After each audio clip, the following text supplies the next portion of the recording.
할렐루야. 오늘 우리에게 주신 말씀 누가복음 12장 2절에서 5절까지 말씀입니다. 누가복음 12장 2절에서 5절까지 말씀 제가 봉독하겠습니다. 감추인 것이 드러나지 않을 것이 없고 숨긴 것이 알려지지 않을 것이 없나니 이러므로 너희가 어두운 데서 말한 모든 것이 광명한 데서 들리고 너희가 골방에서 귀에 대고 말한 것이 지붕 위에서 전파되리라. 내가 내 친구 너희에게 말하노니 몸을 죽이고 그 후에는 능히 더 못하는 자들을 두려워하지 말라. 마땅히 두려워할 자를 내가 너희에게 보이리니 곧 죽인 후에 또한 지옥에 던져 넣는 권세 있는 그를 두려워하라. 내가 참으로 너희에게 이르노니 그를 두려워하라. 아멘. 비밀은 없습니다. 비밀을 들춰내시는 그분을 두려워하세요. 라는 제목으로 오늘 말씀 나누기를 원합니다. 세상의 시계도 참으로 빠르게 지나가고 있습니다. 어느덧 5월 마지막 주를 보내고 있는 여기는 지난주도 금요일부터 오늘 아침까지 비가 내리고 있었습니다. 비와 안개 그리고 심지어는 추운 한 주를 저희는 보내고 있습니다. 아마도 6월은 되어야 봄 같은 봄이며 여름을 맞이할 것 같습니다. 한국의 대통령 선거일도 열흘이 채 남지 않았습니다. 대통령 선거가 주는 의미 중 가장 큰 것은 권력이 이동하느냐 아니면 권력이 승기하느냐는 것입니다. 여기서 중요한 것은 바로 권력입니다. 권력은 인간이면 누구나 갖고 싶어 하고 또 권력을 가진 사람이라면 가진 권력을 휘두르고 싶어 하는 것이 아마도 인지상정인 것 같습니다. 여론 결과 아마도 이번 대선은 권력이 이동할 것 같습니다.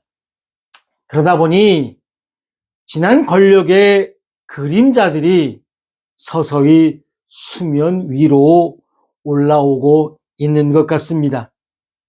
지금 법원에서는 전직 대통령의 불법 계엄에 대한 비밀들이 서서히 들추어지고 있다는 것입니다.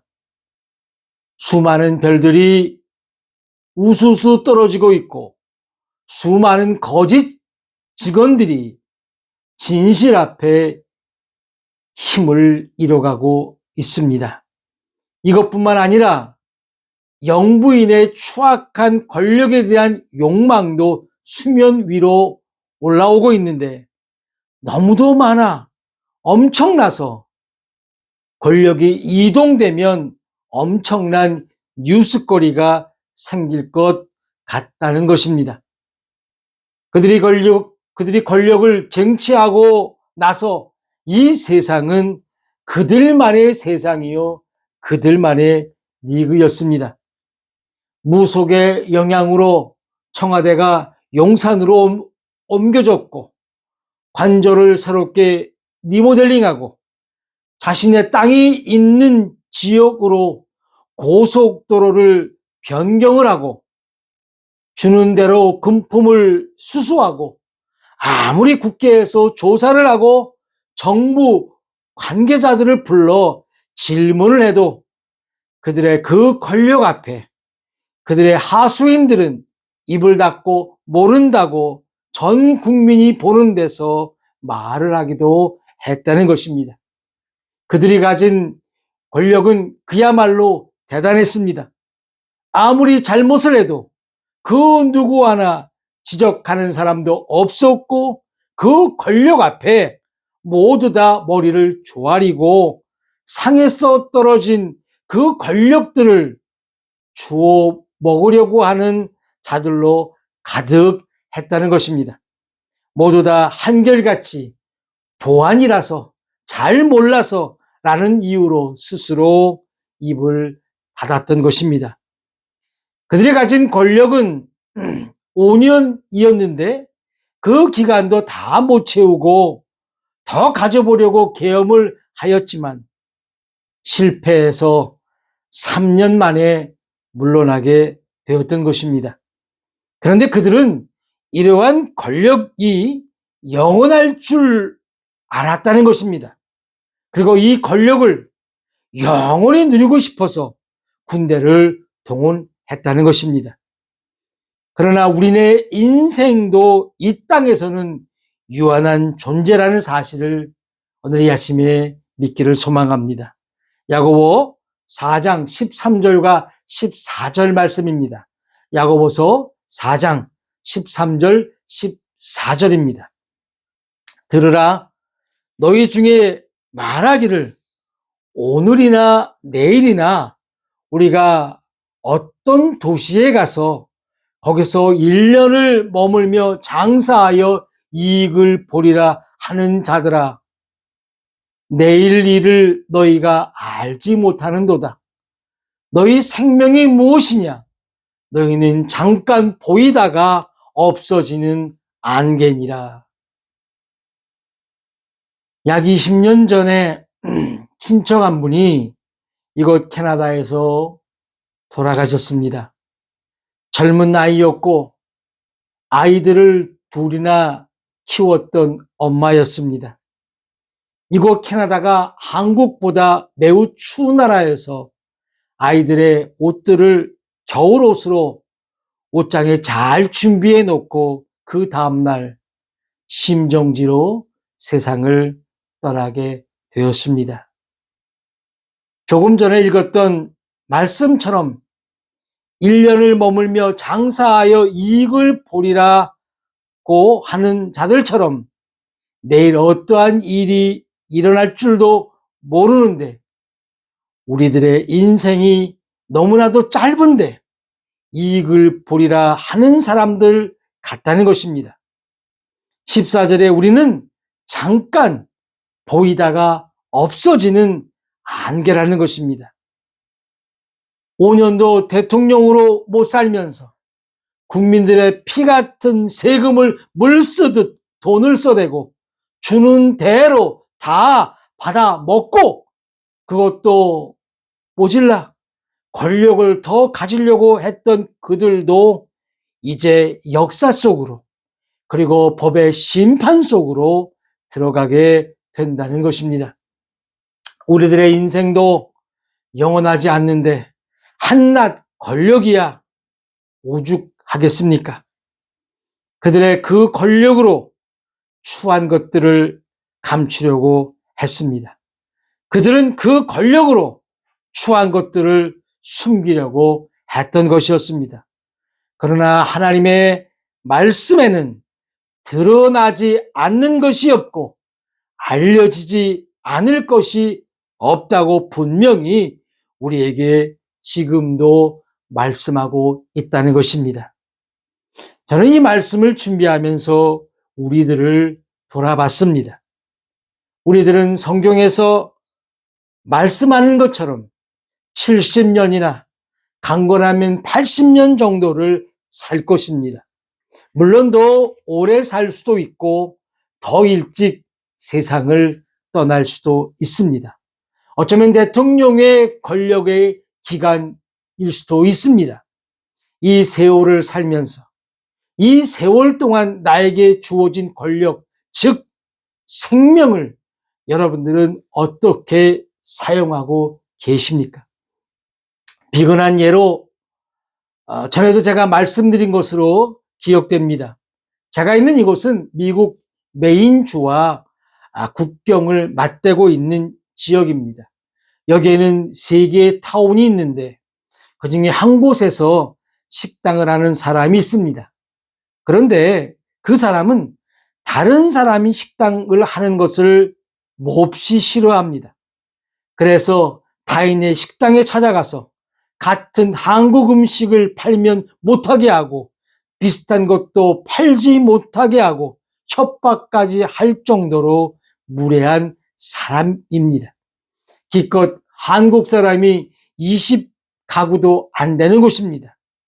이 사람은 자신의 권력을, 다시 말해 자신의 인생을 참으로 더럽게 쓰고 있다는 것입니다. 기껏해야 안개 같은 짧은 인생인데 말입니다. 지금은 잘 사는 것 같고 부자가 되는 것 같지만 윤석열이나 김건희가 감추고 숨긴 것이 드러나듯이 우리들의 인생들도 다 드러나며 알려진다는 것입니다. 이 세상을 떠나면 다 끝이 날까요? 윤석열이나 김건희가 그 권력에서 내려오면, 다 두고 내려오기만 하면 끝이 날까요? 그렇지 않습니다. 반드시 심판이 있습니다. 그리고 반드시 그 심판을 통해 죄를 지었다면 벌을 받게 된다는 사실입니다. 많은 사람들은 착각을 합니다. 인생이 영원한 것 같고 돈이 많으면 영원히 부자인 것 같다는 것입니다. 그러나 인생은 영원하지 않습니다. 인생이 끝나는 날 그 많은 돈이며 그 많은 권력은 아무것 하나도 가져갈 수 없다는 것을 깨닫기를 소망합니다.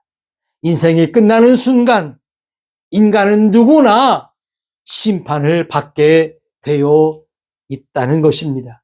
우리가 잘 아는 말씀입니다. 히브리서 9장 27절, 한번 죽는 것은 사람에게 정해진 것이요 그 후에는 심판이 있으리니. 아멘입니다. 여러분, 지금 윤석열이나 김건희를 보십시오. 심판이 시작되었고 심판이 준비되어 있습니다. 그들이 숨긴 것들, 감춘 것들이 그들이 권력이 끝나는 순간부터 다 드러나고 있으며 알려지고 있다는 것입니다. 그리고 여러분을 보시기를 바랍니다. 우리들도 우리들의 인생, 우리들의 권력이 끝나는 순간 방금 읽었던 말씀처럼 우리들도 역시도 심판을 받게 된다는 것입니다. 예외는 없습니다. 예수님은 반드시 다시 오십니다. 왜 제가 확신하냐면 주님께서 직접 말씀하셨기 때문입니다. 그때는 우리가 지금까지 알고 있는 사랑의 주님, 위로의 주님으로 오시는 것이 아니라는 것입니다. 오늘 우리가 읽었던 본문에서는 지옥에 던져 넣는 권세를 가지신 분으로 오신다는 것입니다. 다시 윤석열로 가 보십시다. 그는 평생 검사였다고 합니다. 검사에게는 큰 권력이 있습니다.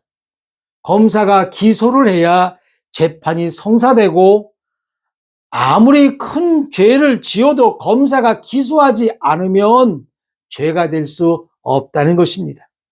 그런 검사였던 그에게 얼마나 많은 검사 후배가 있겠습니까? 내란을 일으켜도 판사, 검사가 풀어주고 자신의 처인 김건희가 주가를 조작하는 등 추악한 죄를 저질러도 검사 후배들이 기소하지 않으면 죄가 되지 않았다는 것입니다.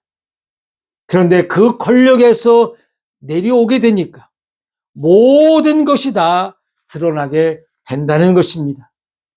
우리가 세상을 떠나든지 아니면 주님께서 다시 오실 때는 반드시 심판의 주로 오심을 믿으시기를 바랍니다. 오늘 본문 마지막으로 4절, 5절에 두려움이란 단어가 나옵니다. 이 단어는 영어로 fear라고 합니다. 구약 성경에는 두려움을 말할 때 경외라는 말로도 사용합니다. 경외는 공경하고 두려움을 뜻하는 것입니다. 그런데 오늘 본문에서 쓰인 두려움은 영어로 AWE어, 또 무서움, dread, 또 떨림, trembling 등을 말하는 것입니다.